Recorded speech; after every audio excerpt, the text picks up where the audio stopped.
प्यारे बच्चों, आपको इस नए क्लास में आपका बहुत स्वागत है। और आप 5 क्लास से 4 क्लास से संस्कृत पढ़ते आ रहे हैं। मेरा नाम अंजनी कुमार सिंह है। मैं आपको हिंदी संस्कृत पढ़ाऊँगा, बताऊँगा। आज पहला दिन है जो मैं क्लास ले रहा हूँ संस्कृत का। तो पहला पाठ मैं बता रहा हूँ। पहला पाठ है पाठ 1 वंदना। देखिए, किसी भी काम की शुरुआत हम पहले कैसे करते हैं? वंदना से करते हैं, ईश्वर की प्रार्थना करते हैं। उस काम की सफलता के लिए ईश्वर से प्रार्थना हमको करनी चाहिए। हम अपने सामर्थ्य के अनुसार सब काम करते हैं, लेकिन केवल काम करना हमारे अधिकार में है, लेकिन उस काम की सफलता और असफलता ईश्वर के हाथ में। लेकिन जो कठिन मेहनत करता है, कठिन परिश्रम करता है, उचित रास्ते पर चलता है, उचित दिशा में काम करता है, उसको अवश्य सफलता मिलती है। इसीलिए हम ईश्वर की किसी काम के प्रारंभ में प्रार्थना करते हैं। इसलिए आज भी पहला दिन था स्कूल का, तो आज असेंबली हुआ, प्रेयर हुआ, है ना, प्रार्थना किया गया। तो हम लोग संस्कृत की भी शुरुआत कर रहे हैं, तो हम लोग प्रेयर से, वंदना से, प्रार्थना से शुरू कर रहे हैं। ठीक है? तो वंदना पहला पाठ है। इसका जो पाठ का जो फोटो है, हम PDF बनाकर आपको भेजेंगे व्हाट्सएप ग्रुप में, और आप इसको देखकर लिखिएगा जब तक किताब नहीं ली है। और इसका भावार्थ पीछे दिया गया है पेज नंबर 2 में, और 1 में दिया हुआ है ये पाठ का श्लोक। 4 श्लोक है। हम पहला श्लोक बता रहे हैं आपको। मूकं करोति वाचालं पंगुं लंघयते गिरिं यत्कृपातम् अहं वन्दे परमानंद माधवम्। वह परम आनंद माधव ईश्वर का नाम यहाँ बताया गया। परमानंद, सत्यचित आनंद, ये ईश्वर का नाम है। ईश्वर का अनंत नाम है। तो यहाँ ईश्वर का नाम बताया गया परमानंद माधव। वह उस परमानंद माधव ईश्वर की मैं वंदना करता हूँ। तम अहम वंदे, अहम मतलब मैं, वंदे वंदना करता हूँ। किसकी वंदना करता हूँ? यत् कृपा, जिसकी कृपा से, मूकम करोति वाचाल, मूक मतलब गूंगा, जो बोल नहीं सकता है, जो बोलने में असमर्थ है, उसको हम बोलते हैं मूक। और ठीक इसका विलोम हो गया, ठीक इसका उल्टा हो गया वाचाल। वाचाल मतलब जो बहुत बोलता है, जो बहुत बोलने में समर्थ है, जो बहुत बोलता है, उसको कहते हैं वाचाल। यत् कृपा, जिसकी कृपा से, मूकम करोति वाचाल, गूंगे को भी जिनकी कृपा वाचाल कर देती है, वाचाल बना देती है। पंगुं लंघयते गिरिं, पंगु मतलब लंगड़ा, जो चलने फिरने में असमर्थ है, उसको हम कहते हैं पंगु। लंघयते गिरिं, गिरि मतलब पहाड़, पर्वत। अब जो लंगड़ा है वह तो चल फिर भी नहीं सकता है, तो वह पर्वत कैसे पार कर सकता है? लेकिन ईश्वर की कृपा ऐसी है, ईश्वर ऐसे महान है, यदि वो चाहे तो लंगड़ा भी, पंगु भी पर्वत पार कर सकता है। तो जिस परम आनंद ईश्वर की कृपा से पंगु, एक लंगड़ा भी पर्वत पार कर जाता है, और गूंगा भी बोलने लग जाता है, वाचाल बन जाता है, ऐसे परम आनंद ईश्वर की मैं वंदना करता हूँ। ईश्वर की प्रशंसा में यह पहला श्लोक बोले। दूसरा श्लोक है सर्वस्वरूप सर्वेश सर्वशक्ति समन्वित सर्वपालक सर्वज्ञ प्रसीद परमेश्वर। अब हर शब्द का देखिए, हर शब्द में जो उसका अर्थ है, उसमें ईश्वर की बड़ी बड़ी महानता बताएं।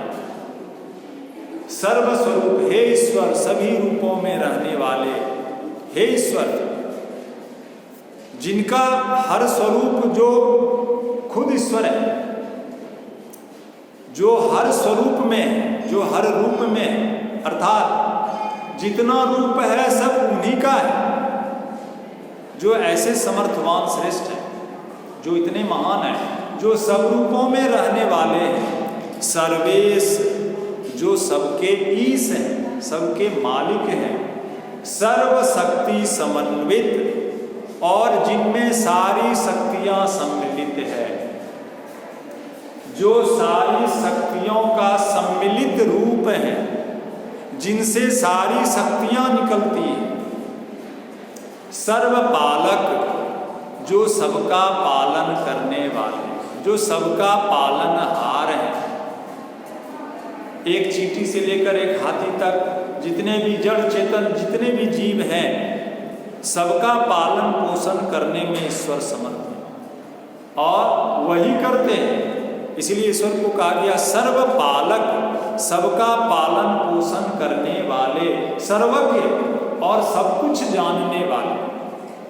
उनसे कुछ भी छुपा नहीं, वो अंतर्यामी सब कुछ जानते हैं, सब कुछ जानते हैं, सर्वज्ञ, हर समय हर देश हर काल में सब कुछ जानने वाले ईश्वर। प्रसीद परमेश्वर, हे ऐसे ईश्वर आप मुझ पर प्रसन्न हो जाएं।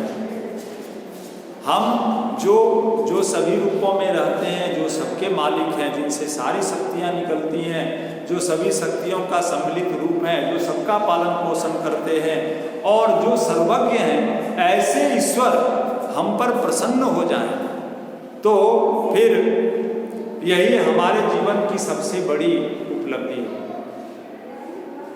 यह हमारे जीवन की सबसे बड़ी उपलब्धि होगी कि ऐसे ईश्वर जो सब में रहते हैं, जो सब रूप में रहते हैं, जो सबके मालिक हैं, जो सारी शक्तियों के सम्मिलित रूप हैं, जो सबका पालन पोषण करने वाले हैं, जो सब कुछ जानने वाले हैं, हे ऐसे ईश्वर आप मुझ पर प्रसन्न हो जाइए, खुश हो जाइए।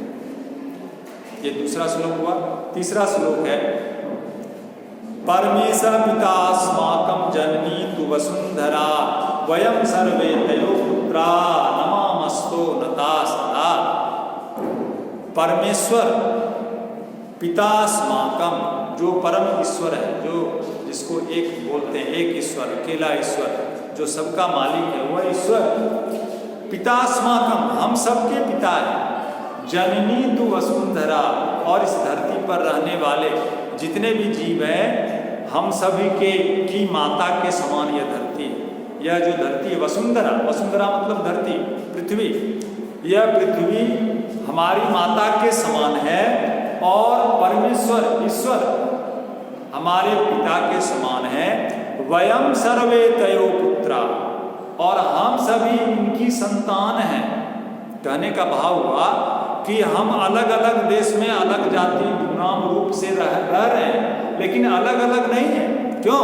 क्योंकि सबके माता पिता एक हैं, सबके पिता एक ईश्वर हैं, सबकी माता वही यह धरती है जिस पर हम सभी रहते हैं। इसलिए हम सभी इनके पुत्र हैं, तो इसलिए हम सभी एक हैं। इसलिए हम सभी एक हैं, अलग अलग नहीं है। वयम सर्वे तयो पुत्रा, हम सभी इन दोनों के पुत्र हैं। इसलिए नमामस्तो नता सदा, सदा मतलब हमेशा, तो मतलब इस दोनों को, सह तो मतलब दोनों को। किन दोनों को? ईश्वर को और इस माता रूप धरती को नमाम प्रणाम करते हैं, नमस्कार करते हैं। इसलिए हम सभी आपस में भाई भाई हैं और हम दोनों इन परमेश्वर को और इस माता धरती को झुककर सदा हमेशा प्रणाम करते हैं। धन्यवाद।